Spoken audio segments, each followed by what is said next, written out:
Hello बच्चों, मैं स्मिता बिजलवान स्वागत करती हूँ आपका आईसीटी वर्चुअल क्लासरूम में। आशा करती हूँ आप सभी स्वस्थ होंगे और अच्छे से अपनी पढ़ाई कर रहे होंगे। बच्चों, आज हम पढ़ने जा रहे हैं क्लास 10th की साइंस। क्लास 10th साइंस में हमारा चैप्टर चल रहा था एसिड, बेस एंड सॉल्ट। इसी को ही आगे हम आज कंटिन्यू करेंगे।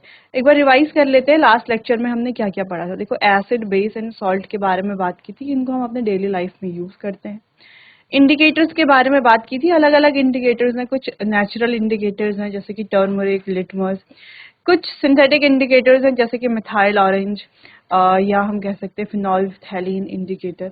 इसके अलावा कुछ ऑल फैक्ट्री इंडिकेटर्स है जैसे कि अनियन है, वनीला एसेंस है, क्लोव ऑयल है। तो ये हमारे कुछ ऑल फैक्ट्री इंडिकेटर्स हैं, तो इनके बारे में हमने बात की थी। फिर एसिड की रिएक्शन और बेस की रिएक्शन मेटल्स के साथ। एसिड जब मेटल्स के साथ रिएक्ट करते हैं तो क्या होता है, या बेस जब मेटल के साथ रिएक्ट करते हैं तो क्या होता है, इनके बारे में हमने बात की थी। थोड़ा सा एक बार रिवाइज कर लेते हैं, एक बार आप देख लीजिए। तो देखो बच्चों, हमने बात की थी कि जब मेटल एसिड के साथ सॉरी एसिड्स जब मेटल के साथ रिएक्ट करते हैं तो क्या बनाते हैं, सॉल्ट और हाइड्रोजन गैस। वैसे ही बेस जब रिएक्ट करते हैं तो सेम चीज होती है, लेकिन बेस जो है, सारे बेस रिएक्ट नहीं करते हैं, ठीक है, मेटल के साथ। कुछ ही बेस रिएक्शन देते हैं। नेक्स्ट हमने बात की थी कार्बोनेट, मेटल कार्बोनेट और मेटल बाइकार्बोनेट के साथ जब रिएक्शन होगी तो क्या होगा, सॉल्ट, वाटर और कार्बन डाइऑक्साइड गैस प्रोड्यूस होती है। ठीक है, जब मेटल कार्बोनेट और मेटल बाइकार्बोनेट या मेटल हाइड्रोजन कार्बोनेट बोल लो, ये जब एसिड के साथ रिएक्ट करते हैं तो क्या बनाते हैं, सॉल्ट, वाटर और कार्बन डाइऑक्साइड गैस। अब ये जो कार्बन डाइऑक्साइड गैस यहाँ पर बन रही है, ठीक है, इस कार्बन डाइऑक्साइड गैस को अगर हम कैल्शियम हाइड्रोक्साइड के सॉल्यूशन से पास करवाएंगे, calcium hydroxide that is lime water, तो लाइम वाटर के सॉल्यूशन से अगर हम पास करवाएंगे तो ये लाइम वाटर को कैसा कर देगी, मिल्की कर देगी। तो ये CO2 का कंफर्मेशन टेस्ट भी होता है, ठीक है, तो कंफर्म करने के लिए लाइम वाटर से पास करवाया जाता है। लाइम वाटर को अगर वो मिल्की यानी कि दूधिया बना देती है तो वो कैसा होता है, यानी कि CO2 प्रेजेंट है, ठीक है, तो लाइम वाटर को मिल्की बना देती है और फॉर्मेशन करती है कैल्शियम कार्बोनेट। ठीक है, और अगर हम एक्सेस अमाउंट में CO2 पास कराते रहते हैं तो यही कैल्शियम कार्बोनेट बन जाता है, कैल्शियम हाइड्रोजन कार्बोनेट या कैल्शियम बाइकार्बोनेट भी हम इसे बोल सकते हैं। ठीक है, तो कैल्शियम कार्बोनेट से कैल्शियम बाइकार्बोनेट। अब ये जो कैल्शियम कार्बोनेट है बच्चों, लाइमस्टोन, चौक, मार्बल जिसको हम यूज करते हैं, ये इसी के क्या है, डिफरेंट फॉर्म्स है। अब दूसरी चीज, जब ये मेटल कार्बोनेट या मेटल हाइड्रोजन कार्बोनेट एसिड के साथ रिएक्ट करते हैं, सॉल्ट, कार्बन डाइऑक्साइड और वाटर देते हैं। इस कार्बन डाइऑक्साइड का टेस्ट हम करते हैं, है ना, कैसे, लाइम वाटर से पास करा के ये उसको मिल्की कर देता है और कैल्शियम कार्बोनेट बनाता है। एक्सेस अमाउंट में अगर हम पास करवाते हैं तो कैल्शियम बाइकार्बोनेट ये बनाता है। ठीक है, तो कुछ कंपाउंड उनके फॉर्मूले आपको याद रखने, जैसे कि lime water, metal carbonate, metal hydrogen carbonate, calcium carbonate, calcium bicarbonate. ठीक है, तो ये चीजें आपको ध्यान में रखनी है। ठीक, चलिए नोट कर लीजिए बच्चों, इसे फिर आगे कंटिन्यू करते हैं।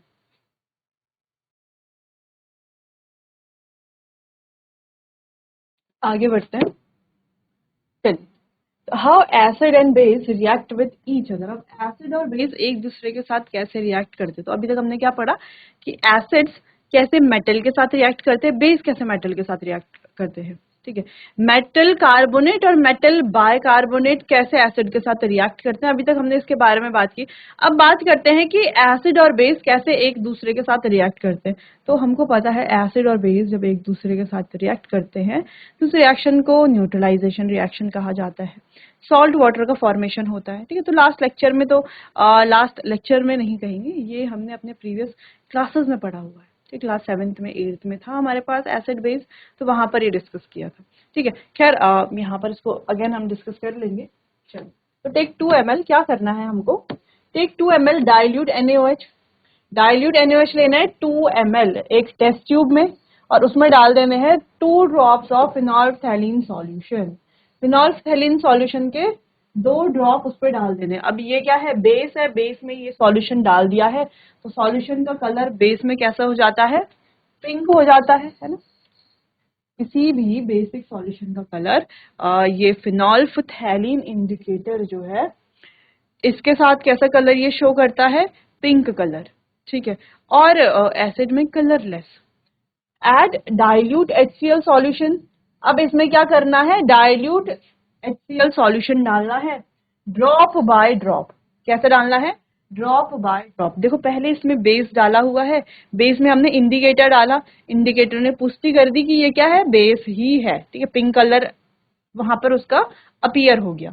अब हमने क्या किया, इसमें ड्रॉप बाय ड्रॉप एसिड डाल रहे हैं, बेसिक सॉल्यूशन था, ड्रॉप बाय ड्रॉप क्या डाल रहे हैं, एसिड डाल रहे हैं। The big pink colour changes and disappear. तो आप देखोगे जो पिंक कलर है वो क्या हो जाएगा, चेंज हो जाएगा और डिसअपियर हो जाएगा, यानी कि गायब हो जाएगा, ठीक है। Now add a few drop of NaOH to the above mixture, the pink colour of phenolphthalein reappears. अब आपको क्या करना है, जैसे ही कलर डिसअपियर हो गया, फिर से आप क्या कर लो, कुछ बेस यानी कि NaOH की कुछ और ड्रॉप्स डाल दो, तो आप क्या देखोगे, जो पिंक कलर है वो वापस से रीअपियर हो जाएगा, यानी कि दोबारा से आ जाएगा, ठीक है। The effect of base is nullified by an acid, यानी कि बेस का जो इफेक्ट है वो एसिड के द्वारा नलिफाई किया गया, और एसिड का जो इफेक्ट है वो बेस के द्वारा नलिफाई किया गया, ठीक है। तो इस प्रोसेस को कहा जाता है न्यूट्रलाइजेशन रिएक्शन, यानी कि व्हेन एसिड एंड बेस एक साथ क्या करते हैं, कंबाइन करते हैं, तो ये क्या फॉर्म करते हैं, then they neutralise each others effect, यानी कि एक दूसरे के इफेक्ट को ये न्यूट्रलाइज कर देते हैं, जिससे कि सॉल्यूशन कैसा हो जाता है, न्यूट्रल हो जाता है, ठीक है। फॉर्मेशन क्या होती है, जैसे हमने यहाँ पे एक स्ट्रॉन्ग बेस लिया है, दैट इज सोडियम हाइड्रोक्साइड, और एक स्ट्रॉन्ग एसिड ली है, दैट इज हाइड्रोक्लोरिक एसिड।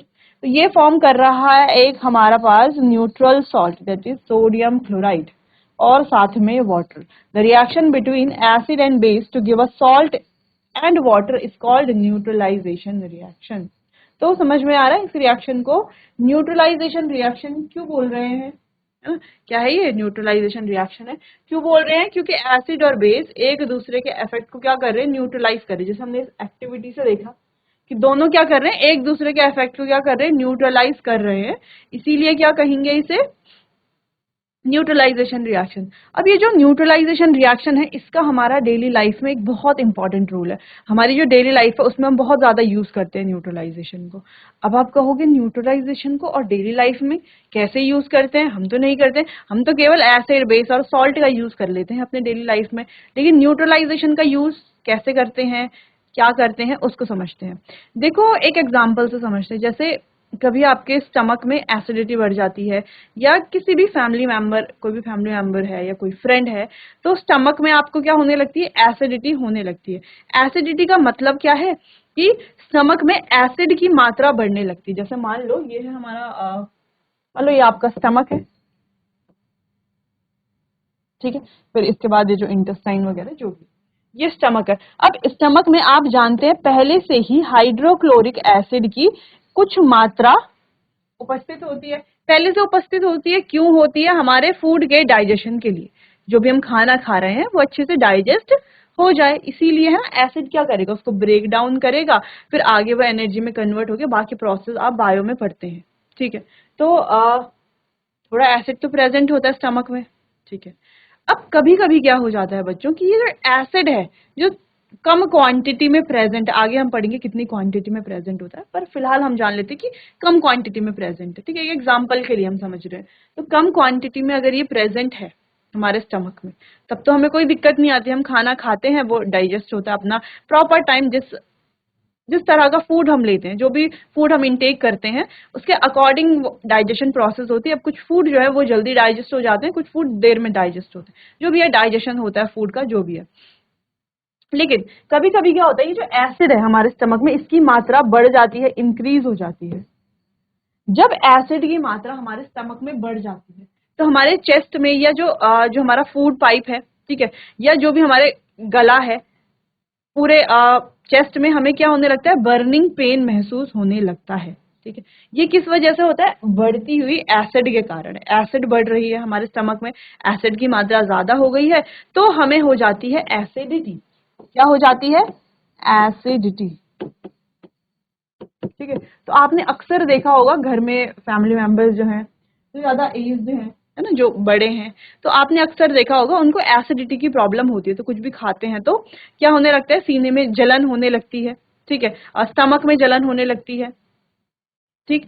तो अब क्या है, जब एसिड की मात्रा बढ़ गई यानी कि एसिडिटी बढ़ गई, तो इसे कम कैसे किया जाए। अभी हमने ये प्रोसेस पढ़ी न्यूट्रलाइजेशन, कि एसिड और बेस क्या करते हैं, एक दूसरे के इफेक्ट को खत्म करते हैं। ये एसिडिटी क्यों हो रही है, क्योंकि ये एसिड अपना इफेक्ट दिखा रहा है ना। तो हम क्या कर सकते हैं, इसमें कोई बेस डाल दें, बेस डाल करके क्या होगा, ये बेस क्या करेगा, एसिड के इफेक्ट को खत्म कर देगा, दोनों एक दूसरे के इफेक्ट को न्यूट्रलाइज कर लेंगे, है ना, ऐसा हो सकता है। तो हम क्या करते हैं, कोई भी बेस, जैसे कि milk of magnesium, magnesium hydroxide हमारे पास एक बेस है, ठीक है, ये क्या है, एक बेस, मैग्नीशियम हाइड्रोक्साइड या मिल्क ऑफ मैग्नीशिया, दूध या मैग्नीशिया, एंटासिड भी बोलते हैं इसको, ठीक है। तो हम क्या करेंगे, कोई भी एंटासिड, ठीक है, कोई भी बेस हम ले लेंगे इस बेस को हम क्या करेंगे, इस बेस को हम ले लेंगे, ठीक है। तो ये जब हमारे स्टमक में जाएगा तो एसिड के साथ रिएक्ट करेगा, ये बेस जो है एसिड के साथ रिएक्ट करेगा, एसिड और बेस ये दोनों एक दूसरे के साथ रिएक्ट करेंगे और क्या हो जाएंगे,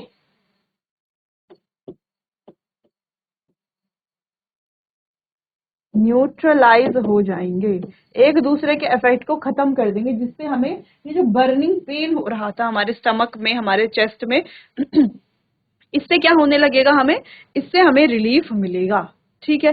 तो जैसे कि हमने बात की कि डेली लाइफ में कैसे यूज करते हैं, तो ऐसे जैसे एसिडिटी है या एंट बाइट है, ठीक है, एंट बाइट अगर करती है हमारे हाथ में या कहीं पर भी, तो वो एसिड हमारी बॉडी में इंजेक्ट कर देती है। अब उस एसिड से क्या होगा, जैसे मान लो हमारा हाथ है, ठीक, अब यहाँ पर एक एंट ने, एक चींटी ने हमारे हाथ पे बाइट कर लिया, काट लिया, ठीक है। अब चींटी ने असल में किया क्या, यहाँ पर फॉर्मिक एसिड इंजेक्ट कर दी, फॉर्मिक एसिड क्या कर लिया, फॉर्मिक एसिड हमारी बॉडी में या हमारे हाथ में इंजेक्ट कर लिए। अब इस फॉर्मिक एसिड के कारण यहाँ पर क्या है, ये पूरा एरिया रेड होगा और एक बर्निंग पेन हमें होने लगे, है ना, जैसे सुइयां चुभती है ना, उस तरीके का पेन जो है वो होने लगता है जब चींटी काटती है।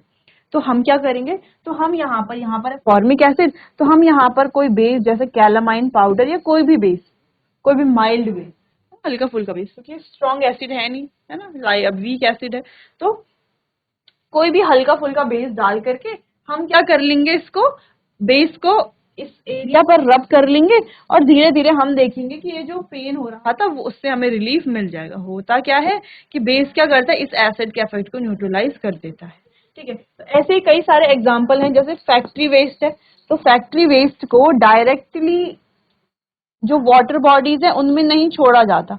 क्यों नहीं छोड़ा जाता, क्योंकि जो फैक्ट्री वेस्ट होते हैं बच्चों, उसमें ज्यादातर क्या होता है, उसमें ज्यादातर केमिकल्स होते हैं, ज्यादातर एसिडिक नेचर के केमिकल्स होते हैं, ठीक है। अगर डायरेक्टली उन केमिकल्स को, जो बेसिक भी होते हैं, ऐसे नहीं कि एसिडिक है, अगर उन केमिकल्स को डायरेक्टली हम किसी वाटर बॉडी में डालते हैं, तो वो केमिकल्स वाटर बॉडी में रह रहे जो भी हमारे एक्वेटिक एनिमल्स हैं, मेरीन एनिमल्स हैं, ठीक है, फिशेज हैं, इसके अलावा वहां पर जो भी प्लांट्स हैं, वाटर प्लांट्स हैं, है ना, होते हैं एक्वेटिक प्लांट्स, तो उन सभी को क्या कर लेगा, डिस्ट्रॉय कर लेगा, करेगा डिस्ट्रॉय। वो उस वाटर पर जो आसपास के एरियाज हैं, जो उस पर ही अपने सर्वाइवल के लिए डिपेंडेंट है, वो लोग भी अगर उस वाटर को पीते हैं तो उन पर भी बहुत सारे, उनको भी हेल्थ इश्यूज देखने को मिल सकते हैं।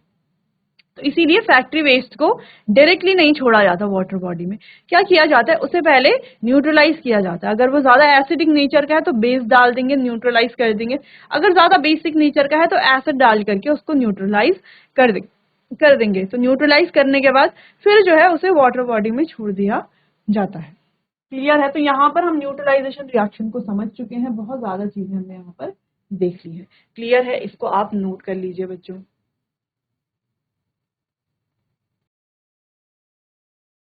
चलिए आगे बढ़ते हैं। Reaction of metallic oxide with acid. अब मेटेलिक ऑक्साइड का रिएक्शन एसिड के साथ कैसे रिएक्ट वो करते हैं उसके बारे में बात करते हैं। तो इंपॉर्टेंट रिएक्शंस है, आपको नोट भी कर लेनी है। चलिए, take some copper oxide that is CuO in a beaker and add dilute hydrochloric acid slowly while stirring. तो आपको क्या करना है, कॉपर ऑक्साइड जो कि आपको दिख रहा है उसको लेना है एक बीकर में और उसमें डाइल्यूट हाइड्रोक्लोरिक एसिड डालना है, ठीक है। और उसको क्या करते रहना है, slowly slowly dilute hydrochloric acid डालना है और उसको स्टिर करते रहना है ना, उसको कंटिन्यू हिलाते रहना है। The copper oxide dissolve and the solution become blue green colour. तो कॉपर ऑक्साइड इसमें क्या हो जाएगा, पूरा डिजोल्व हो जाएगा और सॉल्यूशन बन जाएगा ब्लू ग्रीन कलर का, ठीक है। चलो, due to the formation of copper two chloride CuCl2, क्योंकि यहाँ पर क्या फॉर्मेशन हो रहा है, कॉपर टू क्लोराइड का, ठीक है, फॉर्मेशन हो रहा है, क्लियर है। तो सिंपल क्या किया, कॉपर ऑक्साइड में डाइल्यूट हाइड्रोक्लोरिक एसिड कंटिन्यू आपको डालते रहना है, लेकिन स्लोली स्लोली डालना है और स्टेर आपको करते रहना है, ठीक है। स्टेर करते रहेंगे तो आपको दिखेगा एक ब्लू ग्रीन कलर का एक सॉल्यूशन, जो कि किसकी वजह से हुआ है, जब कॉपर पूरा उसमें डिसॉल्व हो गया है तो बन गया एक ब्लू ग्रीन कलर का सॉल्यूशन। वो सॉल्यूशन किसका है, CuCl2 का, ठीक है। तो CuO plus 2HCl give CuCl2 plus H2 plus water बनेगा। अगर जनरल रिएक्शन की बात करें तो इंपॉर्टेंट रिएक्शन है, मेटल ऑक्साइड रिएक्ट करते हैं जब एसिड के साथ तो बनाते हैं सॉल्ट और वाटर। सिंपल था, ये है मेटल ऑक्साइड, ये है एसिड, एसिड के साथ रिएक्ट करते हैं तो बनाते हैं सॉल्ट और वाटर, ठीक है। चलिए, metallic oxide react with acid to give salt water like the reaction of base with an acid. तो किसकी तरह, जैसे बेस की रिएक्शन थी एसिड के साथ, है ना, एसिड और बेस की रिएक्शन में भी सेम चीज हो रही थी। जब हम एसिड और बेस की रिएक्शन के बारे में बात कर रहे थे कि acid plus base gives salt plus water, ऐसे ही मेटल ऑक्साइड और एसिड की रिएक्शन जब हुई तो वहां पर भी हमें सॉल्ट और वाटर मिला। So metallic oxide are basic oxide. इसीलिए हम कह सकते हैं कि ये जो मेटेलिक ऑक्साइड है ये कैसी ऑक्साइड होती है, basic oxide. Metallic oxide are basic oxide. तो ये इंपॉर्टेंट पॉइंट है बच्चों कि मेटेलिक ऑक्साइड्स क्या होती हैं, बेसिक ऑक्साइड्स होती हैं, ठीक है। ध्यान रखना है इस इंपॉर्टेंट पॉइंट को, बच्चे कंफ्यूज होते हैं बहुत ज्यादा। तो मेटेलिक ऑक्साइड क्या है, बेसिक ऑक्साइड्स होती हैं, क्लियर है। तो जब भी कोई मेटल ऑक्साइड रिएक्ट करता है किसी एसिड के साथ तो क्या बनाता है, सॉल्ट और वाटर, क्लियर है। जैसे कि न्यूट्रलाइजेशन रिएक्शन में भी सेम हो रहा था, तो ये आपको ध्यान रखना है, नोट कर लीजिए इतना।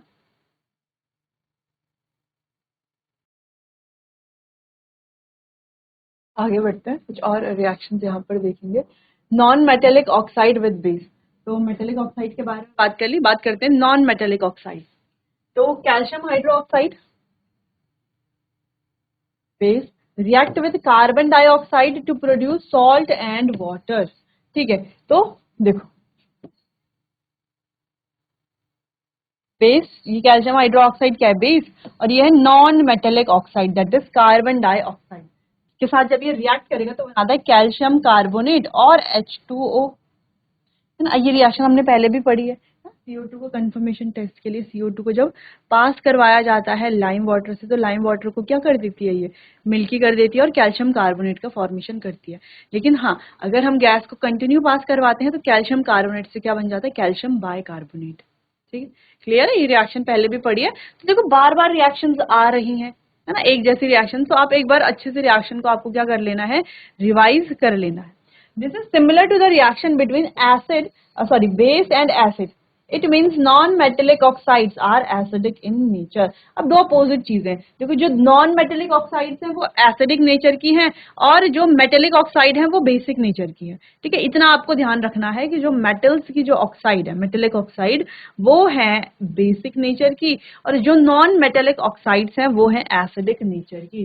Reaction between a base and acid, तो ये किसकी तरह सिमिलर है, बेस और एसिड की तरह ही तो है थोड़ा बहुत, है ना, बेस और एसिड की जो रिएक्शन हुई थी, ठीक है। It means non metallic oxides are acidic in nature and metallic oxide are basic in nature, ठीक है। तो ये दो पॉइंट आपको ध्यान रखने, बाकी रिएक्शन तो हमने पहले भी पढ़ी हुई है ये वाली, है ना, कि लाइम वाटर को मिल्की कर देती है और अगर कंटिन्यू और जैसे एक्सेस में पास करवाते रहेंगे तो कैल्शियम बाइकार्बोनेट भी यहाँ पर फॉर्म होता है कैल्शियम कार्बोनेट से, क्लियर है। चलिए नोट कर लीजिए इस रिएक्शन को, फिर आगे बढ़ते हैं।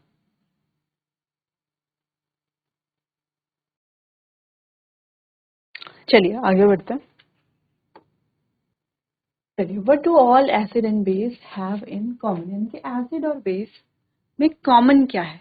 ठीक है, all acid have similar chemical properties. देखो, सारी एसिड्स की प्रॉपर्टीज सिमिलर होती हैं लगभग।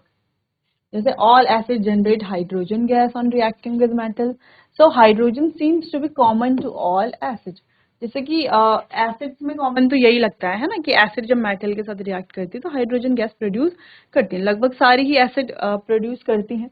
ठीक है, तो हाइड्रोजन यहाँ पर कॉमन लगता है, but all compounds containing hydrogen are not acidic. लेकिन इसका मतलब ये थोड़ी ना है कि जितने भी कंपाउंड हाइड्रोजन कंटेन करते हैं वो सारे ही एसिडिक हों। ठीक है, इसको हम इस एक्सपेरिमेंट से प्रूव करते हैं। जैसे कुछ सॉल्यूशन लिया हमने, जैसे ग्लूकोज है, अल्कोहल है, HCl है और H2SO4 है। ठीक है, fix 2 nails on a cork and place it in 100 ml beaker। तो इस तरीके से दो कॉर्क हमें एक कॉर्क के ऊपर 2 नेल्स, यानी कि 2 कील आपको दिख रही है ना नेल, ये रही हमारी रबर कॉर्क। रबर कॉर्क के ऊपर 2 नेल को इस तरीके से फिक्स करना है and place it in 100 ml beaker. तो एक 100 ml बीकर में इसको प्लेस कर लेना है। Connect the nails to the 2 terminals of a 6 volt battery through bulb and a switch. तो इस नेल को किससे कनेक्ट कर देना है, एक 6 वोल्ट की बैटरी, स्विच और एक बल्ब से कनेक्ट कर देना है इन दोनों नेल्स को, दोनों टर्मिनल्स को। ठीक है, नेल्स को क्या मान लो, 2 टर्मिनल है ये। Pour some dilute HCl in the beaker and switch on the current। अब आपको क्या करना है, डाइल्यूट HCl डालना है बीकर में। देखो किस तरीके से डाला गया है कि इतने तक जो नेल्स हैं वो कवर हो गई है। ठीक है, डाला है।